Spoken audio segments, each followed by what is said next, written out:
Salam alaikum wa rahmatullah, bonjour à tous. Dans cette vidéo, on va résoudre cet exercice, un exercice d'application du théorème des valeurs intermédiaires pour les élèves de deuxième bac sciences maths. Je lis l'exercice. Soit n appartient à une étoile, et fn, la fonction définie sur l'intervalle 0pi, par fn de x égale la somme de p égale à 1 jusqu'à n de cosinus px. Alors la question est la suivante. Montrer que cette équation fn de x égale à 0 admet au moins une solution dans l'intervalle 0pi. Alors donc tout d'abord, qu'est-ce qu'il faut faire? Donc j'écris solution. Tout d'abord, il faut donc vérifier donc la continuité de f sur cet intervalle, et ensuite il faut bien sûr calculer ce produit là. Voilà, fn de 0 et fn de pi. Donc, il faut qu'il soit inférieur ou égal à 0. D'accord? Voilà. Alors, on a fn est continu sur 0 pi. Pourquoi? Parce que c'est la somme des fonctions continues. Voilà, puisque c'est la somme, oui, puisque c'est la somme des fonctions continues sur l'intervalle 0pi. Voilà, cette fonction-là, x associée à cosinus px, est continue sur R, donc en particulier continue sur l'intervalle 0, 0pi. D'accord? Voilà. Et pour la suite, donc on calcule d'abord f de 0. Calculons f de 0. Alors f de 0 égale à combien? Donc f de 0, c'est combien?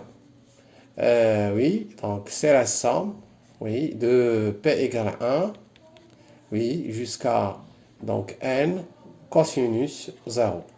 Bon, x égale à 0.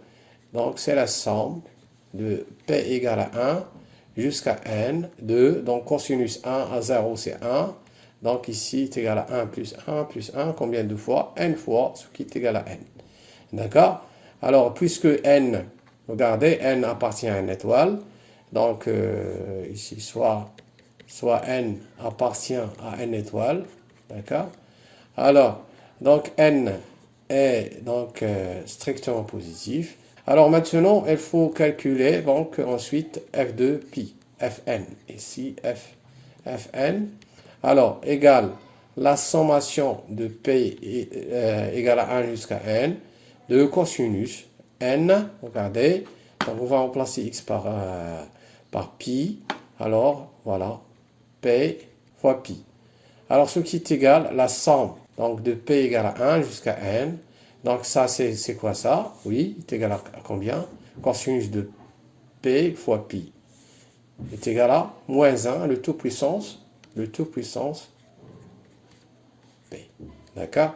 Alors, ça, c'est la somme donc, des termes d'une suite géométrique. Alors, est égal. Le premier terme ici, c'est moins 1 fois 1 moins la base. Donc, puissance, le nombre de termes. Ici, on a combien de termes? N, de 1 jusqu'à n.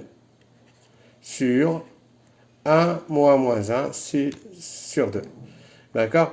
Voilà. Alors, ici, on va discuter deux cas. Donc, cas numéro 1.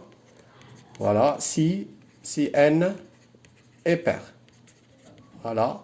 Si n est pair, alors on aura bien sûr donc fn de pi égale à combien? 1 moins 1, c'est 0, donc on aura 0. Et si n est impair, voilà, fn de pi, alors, donc ici on aura combien? C'est moins 1. Voilà, puisque on va avoir ici 1 moins 1, c'est 2 sur 2, donc est égal à 1. 1 fois moins 1 est égal à moins 1. Donc, dans tous les cas, on aura toujours Alors, quel que soit n appartient à n, étoile, nous avons fn de pi, inférieur ou égal à 0. D'accord? D'où la deuxième condition, le produit des images, elle est inférieure ou égale à 0. Donc nous avons fn, cette fonction-là, elle est continue sur l'intervalle 0pi, et aussi le produit des images est inférieur ou égal à 0, d'où la conclusion, donc d'après